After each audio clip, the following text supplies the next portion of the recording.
Welcome to a journey of transformation. Every week, we explore new horizons, pushing boundaries and embracing what's next. This isn't just about technology, it's about evolving ourselves. Think of it as your weekly reset, a chance to upgrade your mindset, your skills, and your potential. We're here to help you rethink how you approach challenges, how you innovate, and ultimately, how you succeed. From powerful insights to practical strategies and game-changing knowledge, we tap into everything you need. It's about staying ahead, not just in a digital world, but in life itself, equipping you for every new beginning. Because in this fast-paced era, standing still is simply not an option. Growth is continuous. You either choose to evolve, to adapt, and to learn, or you risk being left behind. Embrace the change. This isn't just an update. It's a profound rebirth, a chance to redefine your future, to step into your power, and to truly thrive. It's about unlocking your next level. Join us on this exciting path. Embrace your new beginning. Your journey starts now.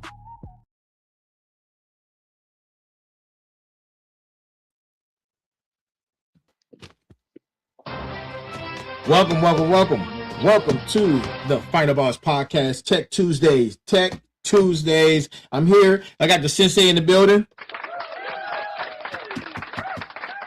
You know, he's our Tech Tuesday SME. He's our subject matter expert of the evening, and he's here each and every Tuesday live right here on the Final Boss Podcast at 9 p.m. Eastern time. Right?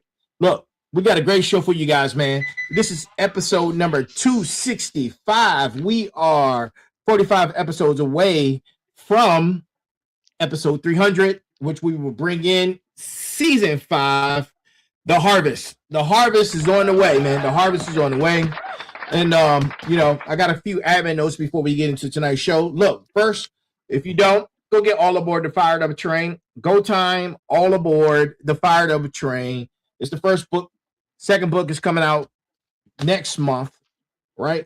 Second book is coming out next month. Go Time 2, it's on its way. It will be here before you know it. It will be here before you know it. So you need to get the first book in the series, then get the second book in the series, right?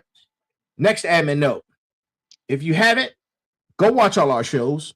Go watch all of our shows on thefinalbosspodcast.com, right? And that's the website to all of our shows. That's www.thefinalbosspodcast.com. That's where you can find all of our shows, right?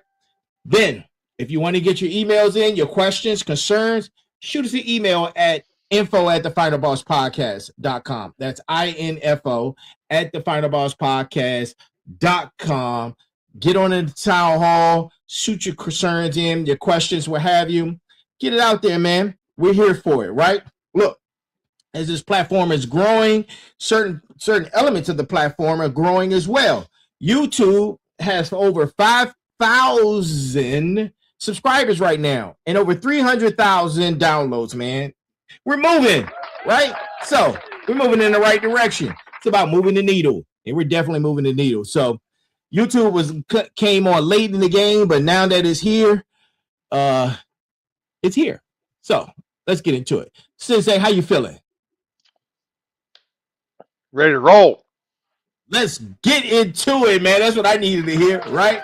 So before we get into it, look, there's something that we're going to discuss tonight, right? And I know no one else is talking about it. No one else is talking about it, right? And there's a bug that's been sitting on a piece of software running right now in your school's network, in your office network, right? And maybe even in your coffee shops, right? If you work there. And it's been there since 1997. I'm going to say that again. 1997. We're talking about 3 decades of code reviews, 3 decades of professional security audits, 3 decades of rewrites, and nobody caught it. Then our good friend AI, right? Our good friend AI sat down with the code 2 months ago and found it in minutes. Tonight, the sensei and the final boss break down Squidbleed, the credential-leaking proxy flaw that just rewrote what vulnerability research looks like and what it means that the machines are now finding the bugs the humans missed for 30 years, man. That's tonight's show. Let's get into it, man. Man, we talking about a heavy load and weight load bearing. Oh boy, right? But so before we get into tonight's show, right? We're gonna go to the brass tacks, man. And tonight's brass tacks comes from Caliph.io, right? Security research. They discovered the Squidbleed disclosure in June of 2026, right? And here's the brass tacks. The dangers of raw memory access in C are well understood, but the subsidies of standard library functions like strchr are easier to overlook. Few developers would guess that searching for the null terminator succeeds, which may explain how one-line bugs survive close to 30 years of code review, right? That's the brass tacks of the evening. And look, this is season 4, the rebirth arc for the construction. Arc 5, the declaration, starts next week, right? At episode 271. This is episode 265. And we're here, Tech Tuesday with the Sensei, Big Mike, right? And I am, of course, the final boss. And this is live, 9 p.m. Eastern time, right? And tonight we're not talking about a future threat or a theoretical risk. We're talking about a bug that has been quietly leaking other people's passwords and login tokens since before most of his audience was even born, right? We're talking about 30 years, right? Hiding inside software that is running in the corporate networks, schools, and public Wi-Fi hotspots all over the world right now, right? And tonight, while we're live, the smarts are going to want every technical detail. The final bosses need to know if their infrastructure is exposed, and the motivators need the bigger lesson about what this moment means. Interesting, right?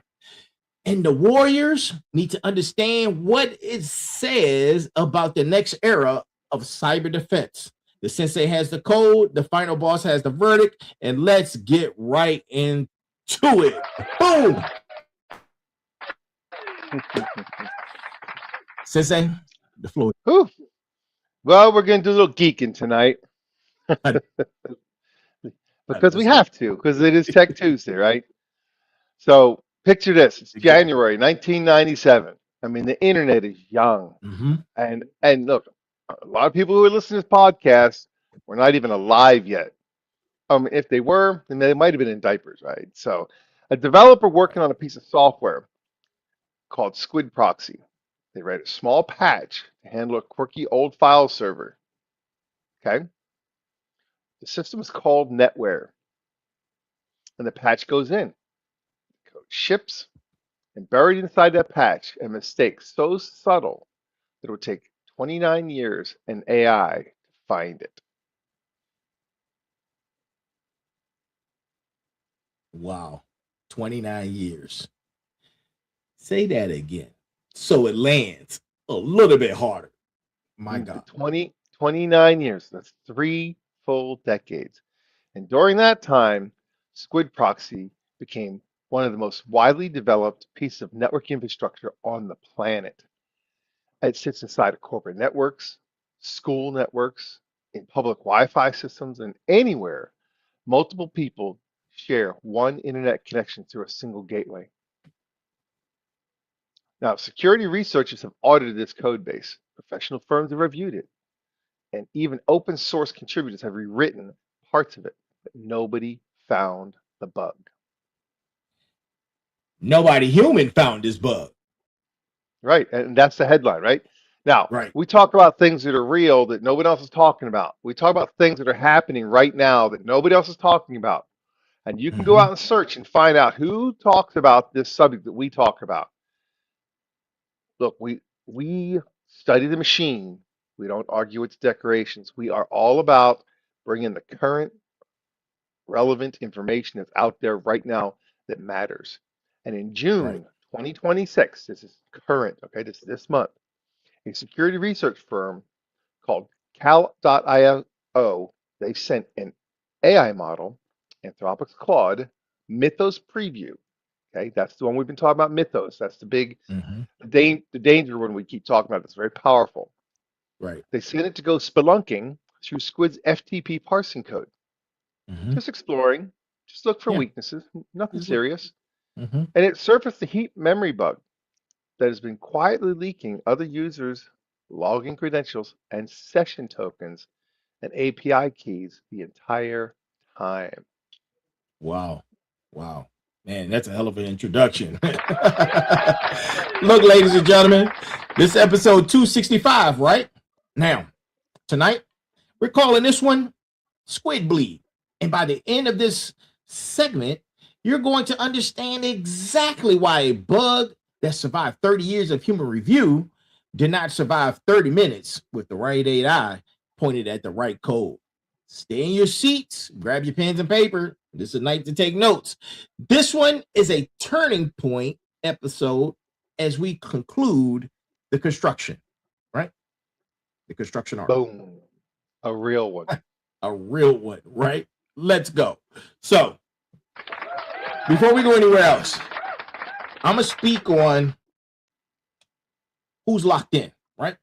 Who's locked in with us tonight and every night? Because every group in the community, right? My smarts, finder bosses, warriors, and motivators is going to take something different from this episode. And I want each of you to know I see you and we recognize you, right? So, to my smarts, the analysts, the architects, the ones who are already pulling up the CVE numbers, right? On the second screen right now, I see you, right? While I'm talking. Tonight is built for you. We're going deep on actual mechanics of this bug, and Mike is going to walk through exactly how a 30-year-old line of C code became a credential leak, right? And my final bosses, the operators, the founders, the people running businesses or networks, they did not personally build and may not even personally audit it. This episode is a direct action item for you. And by the end of this, you're going to know exactly what to check in on your own environment, right? And my motivators, the ones who show up even on a technical night, because you understand that the sovereign grows by sitting in rooms slightly outside the comfort zone, right? Tonight has a lesson in that very thing that goes beyond code, right? And I'm going to make sure you walk away with something, right? And to my warriors, the ones who understand structural vulnerabilities and patience in a way that very audiences do. Tonight's story is about something hiding in plain sight for 3 decades before it was found. That is a concept you already understand on a level most people do not, right? And this, what's important is this topic belongs to all 4 groups. And honestly, it may be one of the most important stories we've covered on Tech Tuesdays all season. And here's why. This is very important. It's not just about a bug. That's not it. It's in a shift in who finds the bugs. That's what we're talking about. That's what matters. That is exactly what matters, right? So, I already asked you how you doing. Are you ready? You locked in? Yeah, I'm locked in. All right. I'm ready to rock this thing. Not expecting to have to learn about code from 1997, but, you know, hey, here we are. Here we are. And that is exactly the energy we need for this episode, right? Because tonight is not fear episode. We're not dooming you guys. There's no Nostradamus. We're just giving you the facts, right? Because it's not panic. No panic, right? It's a story about what happens when the tools available to the defenders fundamentally change, and what that means for every single person in this room and in this chat who's responsible for protecting something, right? Hey, let me see those hand emojis, man. If you're in the building, put your hand emojis up, right? I see some of you guys in. let us know you're here. So, Sensei, you got the floor. All right. Let's set the foundation for everybody. I mean, who's not deep into network infrastructure, because not everybody is. It's a kind of small Right. community. A proxy server is just a piece of software that sits between a group of users and the internet. Okay. When you're on a shared network, because that's how we work, and the reason we do that is because public addresses are expensive. And I'll put it to you this way. Street addresses. You have a street address for your house. Right. All right. Inside your house, you have a lot of rooms. So all the rooms in your house want to get to the internet. It's not that every room in the house has its own street address. You have a single street address. Everybody that's in the rooms have used that single address to get out. You have an Right. apartment building. You have the apartment building sits behind the street address. That's what we're talking about, okay? All right. So this doesn't matter if you're in an office, a school, the Wi-Fi at the coffee shop. Your traffic passes through a proxy before it reaches the broader internet. And a proxy can speed things up by what's called caching content, and a filter that sites people can access, monitor traffic for security purposes. These are the things that happen going through proxies.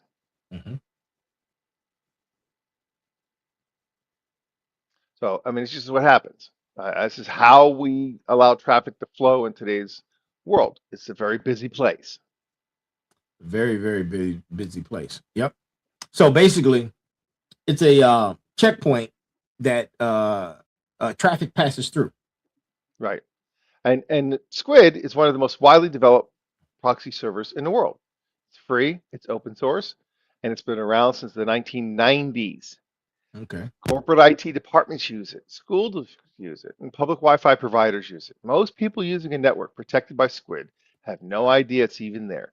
I mean, just quietly, it's doing its job in the background, because there's a lot of things that happen that we don't know intimately how it works. We just know that it does. Right. Which makes it the kind of infrastructure that becomes invisible over time. Nobody thinks about the plumbing until the plumbing fails. And that's exactly the right metaphor. And here's what makes this bug so unsettling. It lives inside Squid's handling of FTP, which is called File Transfer Protocol. I mean, it's an old school way of moving files between computers that most people, we haven't used it in years because it's considered unsecure. Now, Chrome dropped FTP support entirely years ago, and most organizations have close to zero legitimate FTP traffic running through the networks today, because we now can transfer files much more securely. But Squid still supports it by default, and that legacy support is exactly where the bug was hiding. So the part of the software that almost nobody uses anymore is the part that has been silently exposed the entire time. That's correct. And this is a pattern that shows up again and again in security research. The parts of the code base that get the least attention because they feel obsolete are often the parts that accumulate the most risk, because nobody's looking there anymore. Nobody's patching there anymore, and it doesn't get any attention. Right. Wow. Man. You know, I gave you guys the brass tacks, but I'm going to give it to you again, right? Because to give it so it can resonate more. I need you to write this down, right? Write it down. I'll give you some time, right? And here it is. The dangers of raw memory access in C are well understood, but the subtleties of standard library functions like strchr are easier to overlook. Few developers will guess the searching for the null terminator succeeds, which may explain how a one-line bug survived close to 30 years of code review, right? That's what caliph.io official disclosure, right? For this month, 2026, right? That's the whole story, right? Sensei, you got the floor. Well, let's go through some mechanics of this. I know we're going to talk geek, but it's okay. We have to, because this is important. and it's pretty crazy, right? So Right. this is genuinely one of the most elegant and unsettling bugs we've seen in a long time. It comes down to a single function in the C programming language called stretcher. That function stretches a string for a specific character and returns the location where it finds it. Simple enough on the surface. At least it Right? sounds that way. Well, of course it does. Sounds very Yeah. simple. Sounds like nothing. But here's the Hmm. part almost nobody knows unless they have memorized the C standard. When you search a string for the null terminator character, the invisible character that marks the end of every string in C, the stretcher function actually finds it and returns a valid result. And most developers assume that searching for the end of string marker would return nothing because logically you're searching for nothing. But the C standard technically defines the null terminator as part of the string. So the function succeeds when developers intuitively expected it to fail. Sounds like a trap door built in the language itself. It's exactly that trapdoor. And in Squid's FTP parser, there's a loop that uses stretcher to skip past white space characters. White space means blank characters, right? While reading Hmm. a directory listing from an FTP server. The code was written assuming that when it hit the end of the string, the search would fail and the loop would stop. But because of this quirk, the search succeeds. The loop does not stop and it keeps walking forward past the end of legitimate data. Past the end of the buffer, right? The buffer that it's supposed to be reading. Right. It's supposed to Okay. stop at the end Hmm. of what it's supposed to be searching for. But Right. what occurs is that when it goes past that, it goes right into adjacent heap memory. That's Mm. memory that Squid had previously used to store something else. And Okay. because here is the part that makes it dangerous rather than a curiosity, Squid reuses memory buffers for efficiency. When a Mm. buffer is freed up, it goes into a recycling pool rather than being wiped clean. And the next Okay. time memory gets allocated, the old data is still sitting there.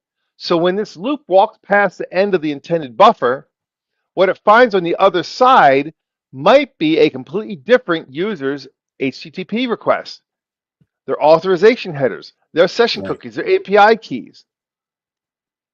So an attacker who controls an FTP server that your proxy is tricked into can hold on. Let me get it together. Can pull a previous user's login credentials out of recycle memory. Right. I mean, this is what it is. It's like if your proxy service tricked into contacting, okay, Mhm. they control the FTP server, your proxy is tricked into contacting, Right. right? That's the entire attack end to end.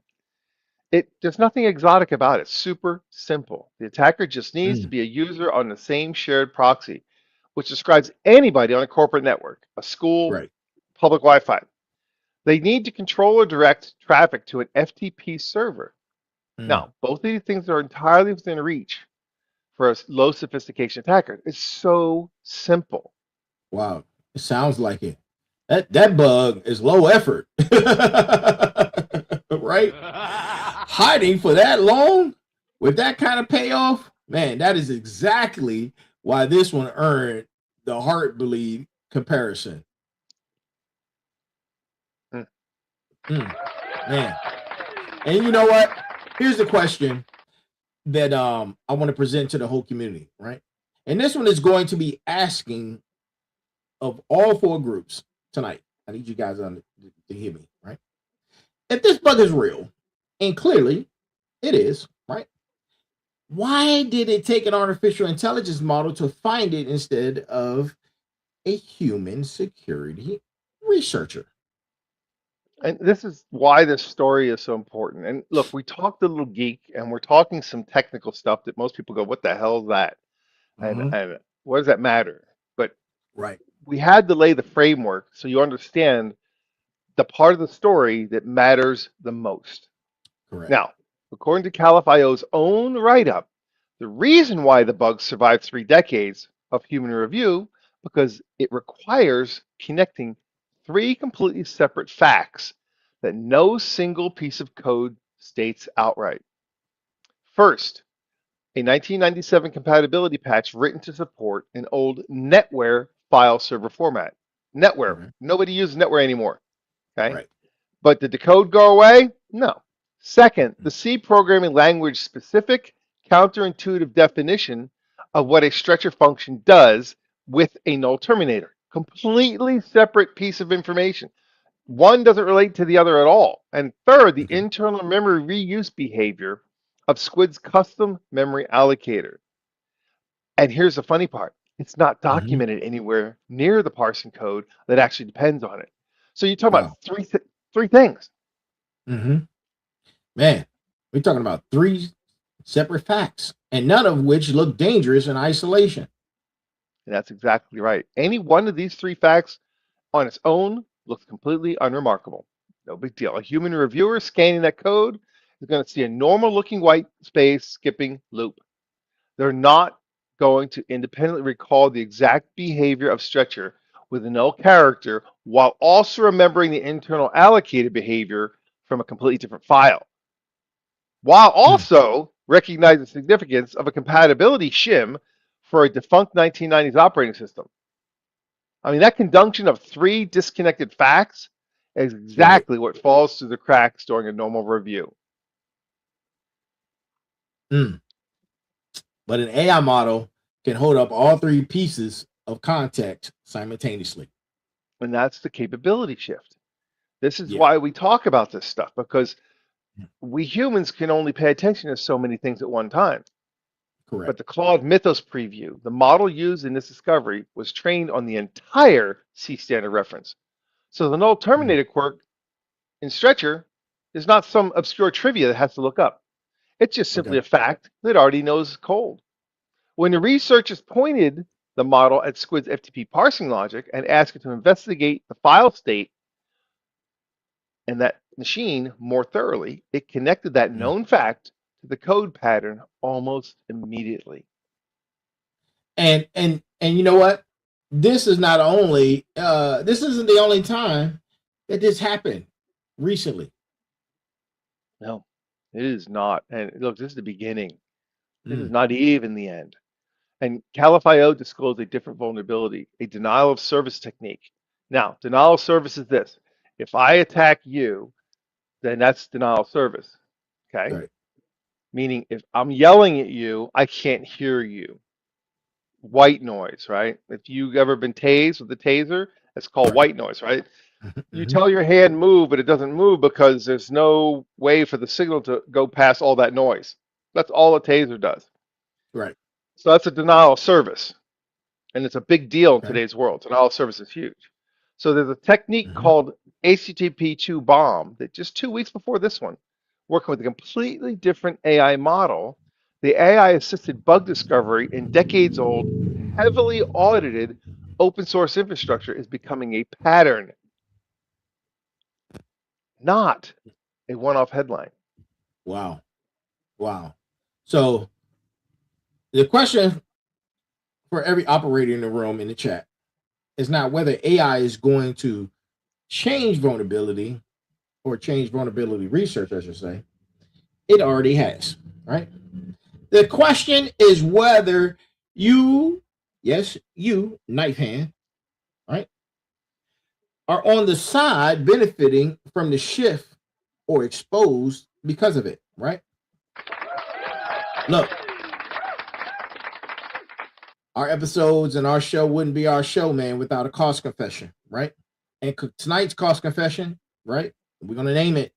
We're going to put a number behind it, and there's no softening, right? If Squidbleed teaches us anything practical, it is that legacy infrastructure nobody is actively auditing is exactly where risk accumulates silently for years.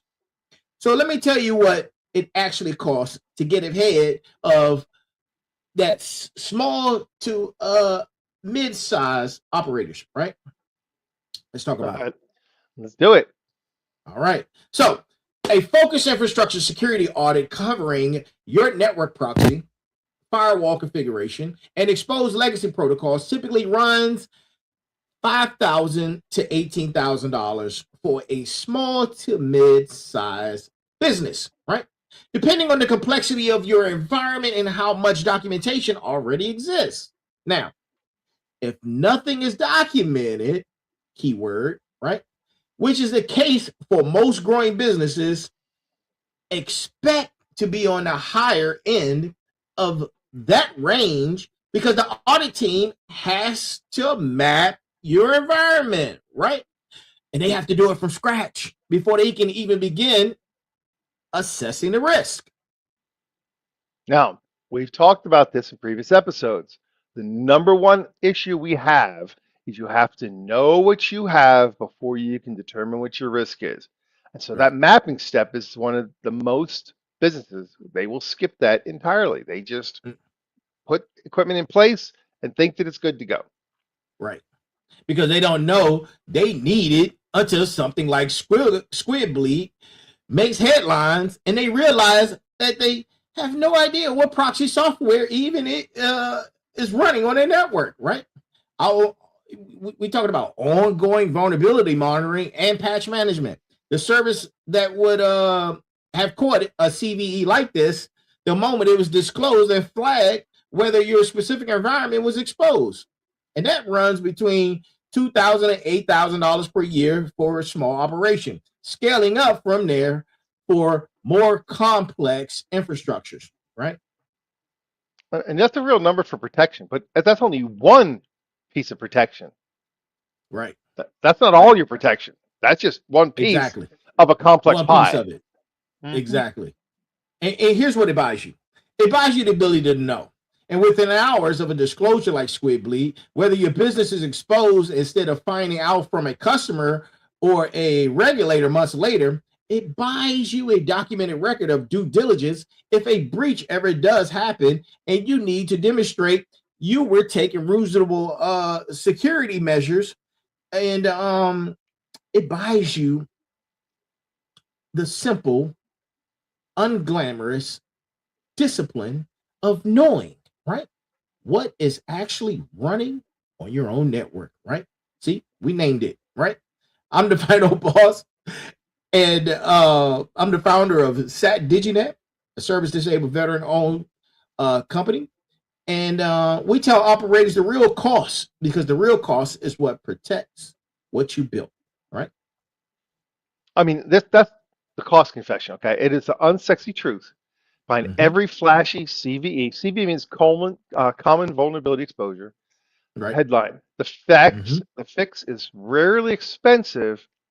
The expensive part is not knowing that you need it and you don't fix it.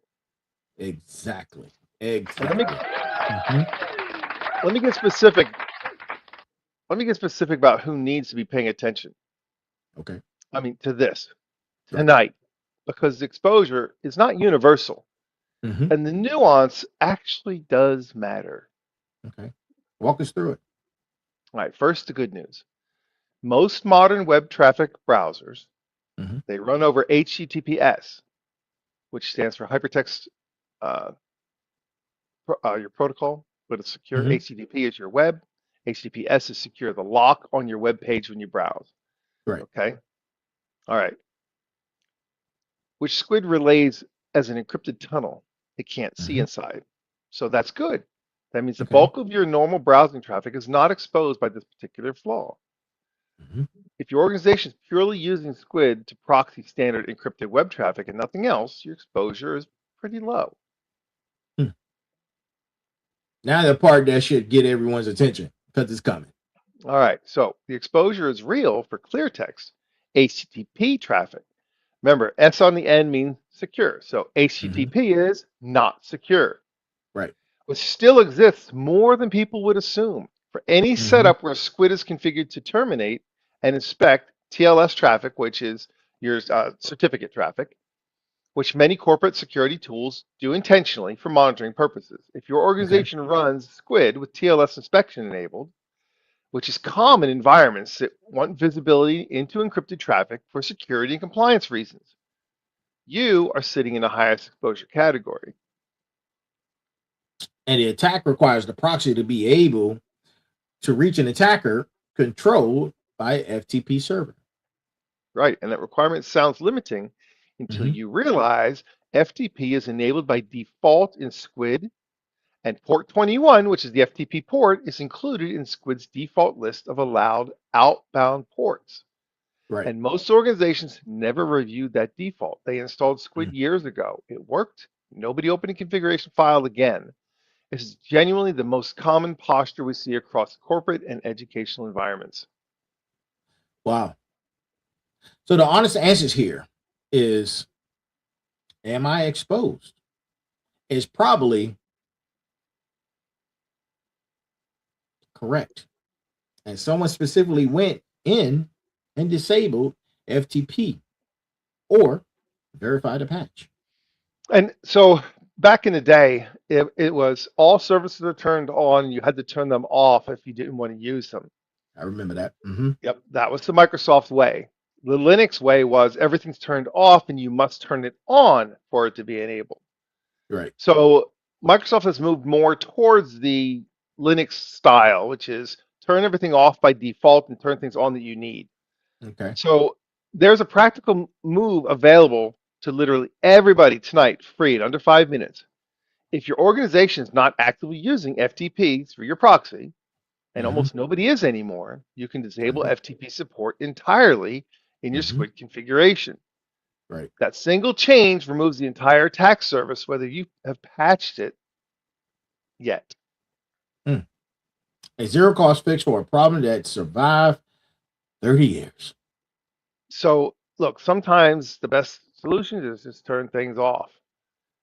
Now, we will cover in a little bit the places where we are more at risk, not your end users, but your corporate networks. Gotcha. All right. Thank you, Sensei. We appreciate that, sir. All right. Look, tonight, as we have confession time, let's talk about the uncomfortable verdict, right? It's uncomfortable verdict time, right? And here's what I need every final boss, every warrior, every smart, every motivator in the room to sit in for a minute, right? 23 years, security industry, right? Operated under an assumption. The assumption was that that was widely used, right? Heavily deployed, frequently audited open source software was reasonably safe, right? Because enough qualified people had looked at it over enough time. But Squid is exactly that kind of software.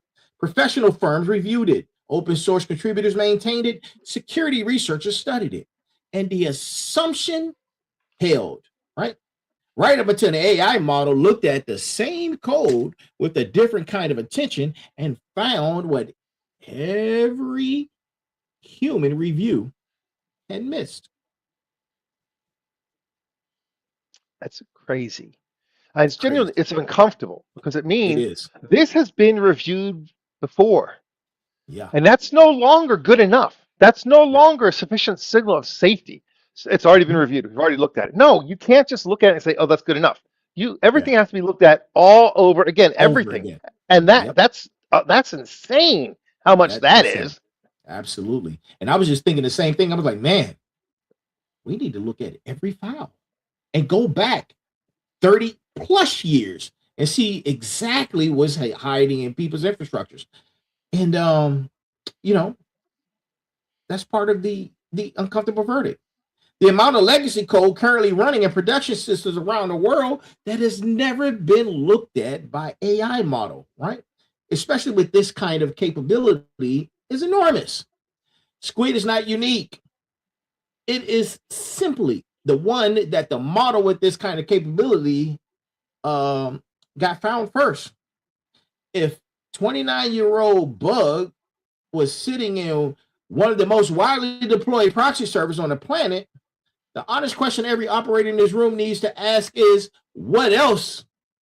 What else, right? What else is sitting in the infrastructure you depend on that nobody has looked at hard enough yet? And that question does not have a comfortable answer. Mm. I mean, not at all. No. No. No.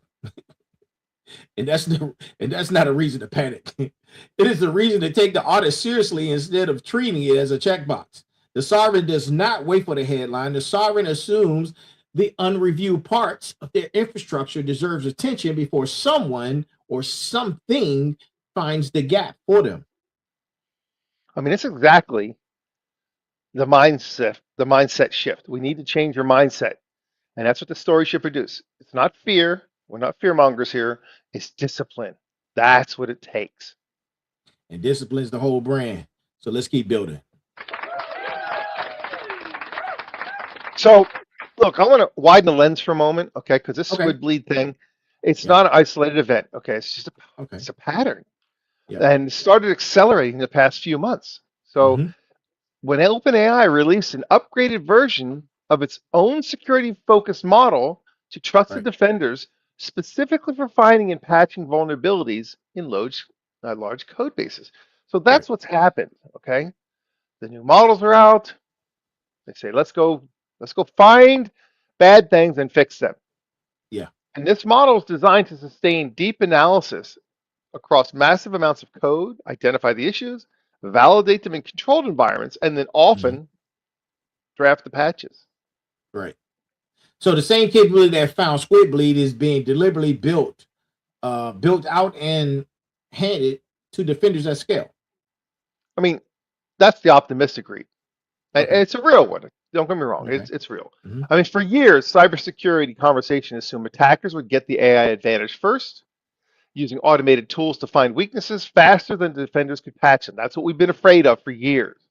Right. What we're actually seeing right now is something a little more balanced. Defensive security research firms are using these same AI capabilities to find decades-old bugs in critical infrastructure before attackers do. A race where the defenders got a real head start on at least this round. At least. Yeah. I mean, for this round. I mean, look, Caliph.io discloses this responsibly. They work directly with the Squid maintainers, giving them time to develop and ship a patch before any of the technical details went public. That's really good. And this is the system working the way it's supposed to work. AI found something, humans missed it. They got it fixed through the proper channel instead of allowing it to get weaponized.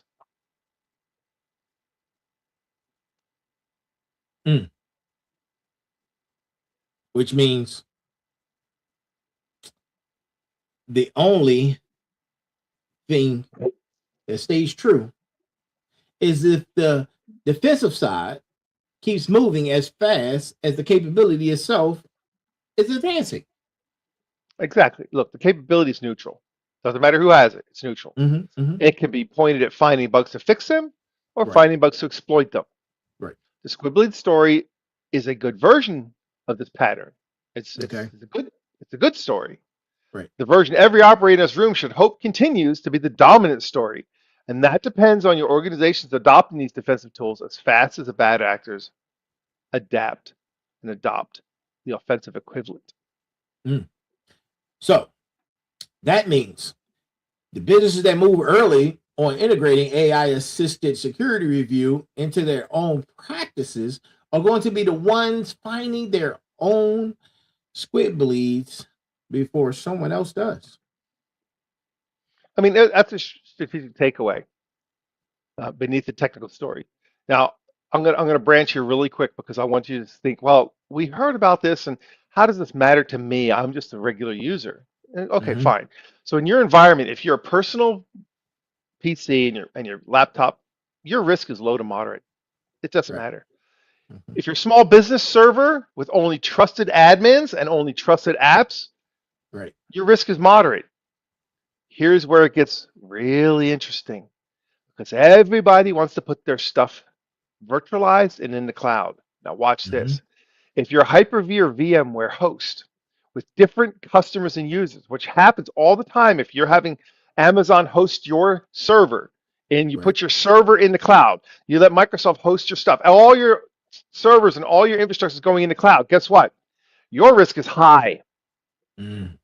Cloud shared hosting container workloads, this is huge. This is where everybody's keeping their costs down, cutting their costs in IT, and putting all their services in the cloud, because the cloud is just somebody else's computer. It's not like Right. I put my computer, my server, and I just put it in the cloud. No, no, no. It's a big server, and I rent a room in that big server. That's what's happening. Right. And that's called cloud sharing. Container workloads. Your risk is high.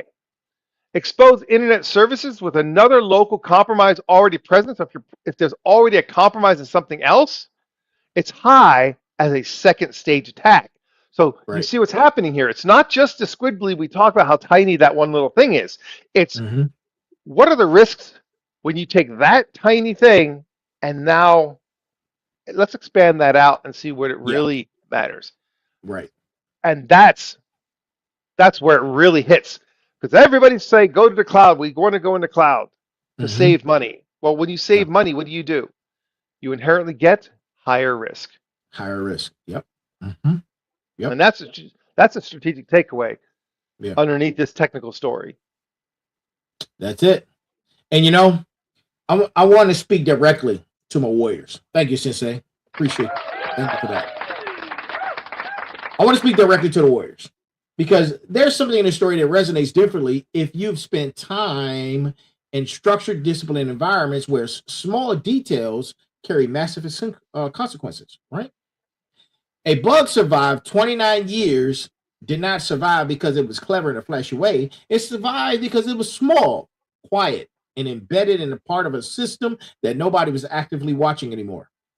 That is not a new pattern, like the Sensei said, right? Every veteran in this room, every person in this chat who has done any kind of security work, force protection work, or systems work understands that the threat that gets you is rarely the one everyone is staring at. It is the one sitting in the part of the perimeter that stopped getting checked because nothing had ever happened there before, right? That's complacency built on a long, uneventful track record. You pay attention to all the big stuff and you forget about the little stuff. That's exactly it. A very wise person has told me that it's not the big things that matter. It's always the little things that matter. Always the little. Yep.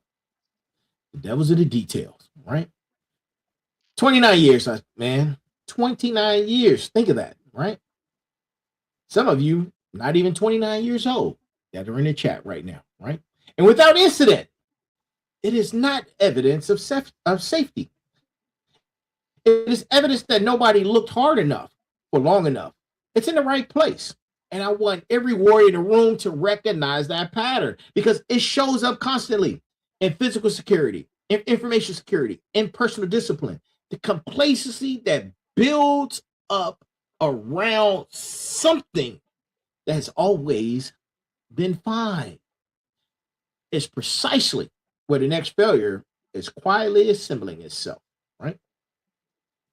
I mean, look, the federal and defense world has actually been ahead of the curve on this specific lesson. They use what's called continuous monitoring rather than periodic review. That's been the growing standard in government and defense security frameworks for years, precisely because periodic human review keeps missing exactly this kind of slow burn risk. Continuous monitoring instead of trusting that last year's clean audit means that this year is also clean, right? That's the mindset. You and I both have seen those reports, right? And that is that's what it is. It's a mindset, right? Not just a technology purchase. It is exactly the mindset that every warrior understands from operational environments, where you do not get to assume yesterday's security posture is still valid today. So there was a recent security breach, which is a health security breach in a large system that's used by medical providers. And the audit was performed and the audit was passed. Okay. It came around to the next year for the next audit and they found the problem. Well, guess what? The problem began right after the last audit. One entire year of breach occurred until the next audit. And that's an Wow. actual documented issue that has happened this last year. This year, it was actually end of December, January, where it actually hit, where they discovered, oh, we have a problem that was going on for 1 year of compromise because the audit was passed and they stopped looking. The threat doesn't respect how long something's gone unnoticed. If anything, it Right. hides the longer it goes unnoticed. 29 years of hiding in plain sight. Let that sit with you. Every warrior in the room. I need you guys to sit with that, right?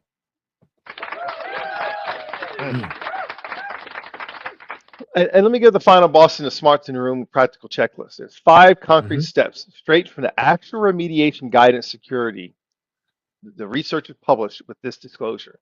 Step 1, identify if you're running Squid proxy at all. Sounds obvious, but it's genuinely not because Squid is frequently bundled inside other commercial proxy and security appliances without the underlying brand being visible to the user. So you ask your IT team or your managed service provider whether any of your network infrastructure runs Squid proxy, even indirectly through a third-party product. And that's where it's going to hide, in a third-party product. Right. So step 2 is check your version. If you have it, the patch is specific. The bug ships in Squid version 7.7, which has not been publicly released as of this recording. Earlier reports incorrectly suggesting that the version 7.6 include the fix. It does not. 7.6 fixes a separate, unrelated vulnerability. I mean, don't assume you're just patched because you upgraded recently. So you always have to look. Confirm. Don't assume. That's the entire lesson in 4 words. Right. There's third step. Disable FTP support. If you're not using it, which describes nearly every organization at this point, it's the single fastest, free mitigation available, and it closes the entire attack path immediately, regardless of your patch status. So you shut it off if you're not using it. But also, you need to scan your network for any of that traffic. So here's why, because you could have a third-party FTP server sitting on your network that you didn't install, but it's sitting on your network. Right. So you still have to actively scan for that traffic. So if you genuinely need FTP functionality through your proxy for a legitimate business reason, restrict which servers your proxy is allowed to reach to a specific trusted user list, rather than allowing it to contact anywhere on port 20. In other words, if you're not trusted, you're blocked. In step 5, while your team has a configuration file open anyway, review your full list of allowed outbound ports. This is at your firewalls. Most organizations are running default configurations that open way more ports and protocols than they actually use. Every unused port is an unmanaged risk sitting quietly in your environment. Every port is a door. Now, do you leave all of the doors to your house open all the time? No. You should close every door in your house and only open the doors that you use. And that's exactly the way this bug sat, quietly, because it's an unused open port. And it sat there for 29 years. 29 unused. Unused. Yep. Very few 5 people steps. will do that. Right. SENSEI just gave you 5 steps, people. None of them, I say none of them expensive. None of them require new hardware. They just require some attention. Give it some love, right? Which is the one thing this bug proves most organizations have not been giving their own infrastructure, right? Write every one of those steps down, right? Thank you, SENSEI, for that, right? And, you know, as we continue tonight, we got a few more minutes, man. We may go over a little bit, right? Just a little bit, right? I want to mention something that we discussed early on in the beginning of the episode, right? I told you a bug that we've been talking about all night survived 30 years of human review and did not survive 30 minutes with the right AI pointed at the code, at the right code, I should say. I promise we could come back to what that actually means going forward. And here's the close. Ooh. What's our close? Oh, look, what it means, look, in this era yeah. of this code base has been reviewed plenty. Mm-hmm. It's probably fine. I mean, that's over. That's done. Yeah. It's not because the reviews don't matter anymore. It's because that bar for what counts as a thorough review is just moved. That review does not include AI-assisted analysis of the kind that found Squidbleed. It's going forward, Right. an incomplete review. Not a bad one, Mm-hmm. just incomplete. In a Yeah. way that more organizations are going to discover the hard way over the coming months.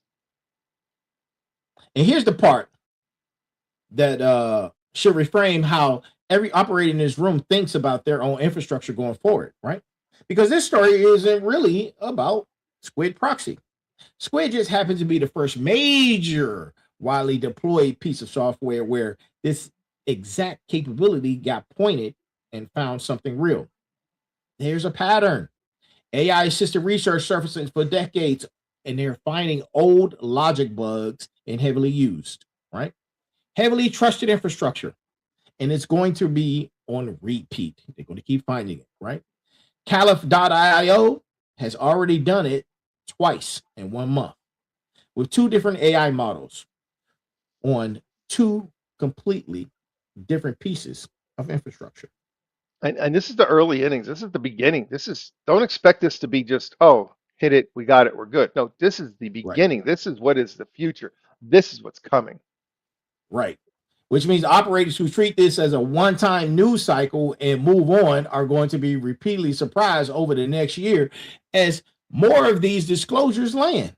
The operators who treat this as the new baseline, who build AI-assisted security review into their ongoing practices starting now, are the ones who are going to be finding their own Squidbleeds quietly, internally, before a researcher's blog posted and is made public. Look, quiet discovery beats public disclosure every time. I mean, from business risk. Absolutely. Look, Yeah. it's why do you do audits? You do audits to find the problems and fix them before they become a problem. Mm-hmm. And that's the close. That is the close. The bug is fixable. The pattern behind the bug, it ain't going away, right? The sovereign response is building the capability to find your own blind spots before the new Squidbleed style headline does it for you, right? So,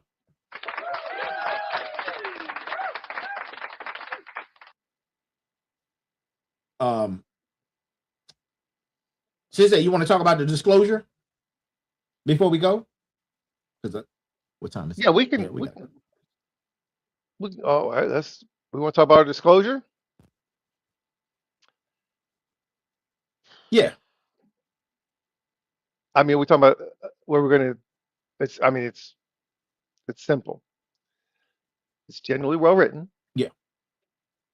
It's accessible, even if you're Right. not deep into systems programming. This is not rocket science. That's the disclosure. You can find these things very easily. It's a quick search. There's nothing to it. And then once you find it, you can say, hey, how do I fix this? And then you'll get the response. Use AI to assist you in finding these vulnerabilities and fixing them before they become a problem. That's the disclosure. This stuff's out there. It's not hidden. Nothing we're talking about is hidden. Nothing we're talking about is a conspiracy. Nothing we're talking about is something that's not already out there and already well known. Yep. And to our community, right? Our final bosses, our motivators, our warriors, right? Well, I'm gonna let the sensei talk to the warriors, right? Because he's a warrior, right? Go vets, right? So, final bosses, your assignment is the infrastructure question, right? I need you to do this week. Ask your IT team or managed service provider directly, do you run Squid Proxy anywhere in your environment, right? Check it out, right? Check those FTP supports, right? Make sure those things are disabled. Motivators. Your assignment is the mindset transfer, right? This week, I need you to identify one process in which you, in your own business or personal life, that you've been seriously reviewing, right? Because this one, right here, we're not going to lead you wrong on this. I need you to go do some research and apply it, right? Apply the same scrutiny, right? Sensei, you got the floor. Let's talk to the Warriors. Look, your Warriors, your assignment is really simple. It connects directly to the discipline theme from earlier. Okay, it's simple. Your assignment is continuous monitoring audit. If you're responsible for any security posture, personal, business, organizational, identify one area currently operating as we checked it once and it was fine. We check it once in a while. If you use that basis instead of an ongoing review, convert it back to a recurring check this week. Continuous will beat periodic every single time. 4 groups, 4 actions, 7 days. The sovereign does not let a briefing like this end without the next move already planned. Absolutely. Thank you, Sensei, for that. Thank you, Sensei. We appreciate you. Now, can you bring it home for us? Well, sure. I mean, tonight. Okay. Yeah. We cover what Squid proxy is and why a piece of infrastructure nobody thinks about has become the center of a major security story. We cover the exact mechanics of the bug, a single quirk in how basic C function handles a null character, and how that quirk has turned into a real credential leak. We've covered why it took an AI model, not 3 decades of human review, to finally surface it in 30 minutes. We covered who was actually exposed and the free immediate fix available for almost anybody listening tonight. We've covered what it means for the broader future of cybersecurity, where AI is becoming a tool for defenders as much as a threat from actors. And we've covered the deeper lesson for every community pillar in this room, from technical literacy to personal blind spots to continuous vigilance. And we give every group a specific action due before next Tuesday. Look, the headline tonight is not really Squid proxy is a bug. So what? The headline is what the standard for what counts as thorough security review just permanently changed. That's the real headline. And most organizations have not caught up to that yet. That's correct. Thank you, sir. We appreciate you, man. And listen, this is season 4 of the Rebirth, Arc 4, the construction, right? Look, we don't build on assumptions if we have not pressure tested, right? And this has been reviewed before just being stopped, right? Being a thought of a safe assumption, right? For any of us, as a matter of fact, right? Tonight, you got the full briefing on exactly why. Straight from the code, straight from the disclosure, straight from the people who found it, right? Smarts, motivators, final bosses, warriors. This is exactly why we show up every Tuesday, right? Not to chase headlines, to understand what the headlines actually mean before everyone else catches up. The final boss does not wait 29 years to find a gap in their own foundation. The final boss builds the habit of looking right now. Sensei out. Sensei out. Final boss out. This has been season 4 of the Rebirth, Arc for the Construction, episode number 265. It is in the books. We're here every Tuesday at 9 p.m. Eastern time. And as always, there's a heavy pain that comes with discipline, but there's an even heavier pain that comes with regret. And if I don't see you, good morning, good afternoon, good evening, and good night. That's our show, ladies and gentlemen. Thank you for joining us, man. Look, always, remember, I am here. We are here. Be balanced, be equal, be safe. Thanks for joining our show. Like, share, subscribe. Like, share, and subscribe. Let's continue to grow together on this journey. Have a good one. Welcome to Tech Tuesday on the Final Boss podcast, where innovation meets attitude and the future gets decoded one byte at a time. I'm your host, Turbo the CEO, and your co-host, Mike Foth. And today we're diving deep into the tech trenches to uncover the tools, trends, and truths shaping tomorrow. Whether you're a code slinger, gadget geek, or just tech curious, this is your weekly power-up. So grab your controller, plug in, and let's level up.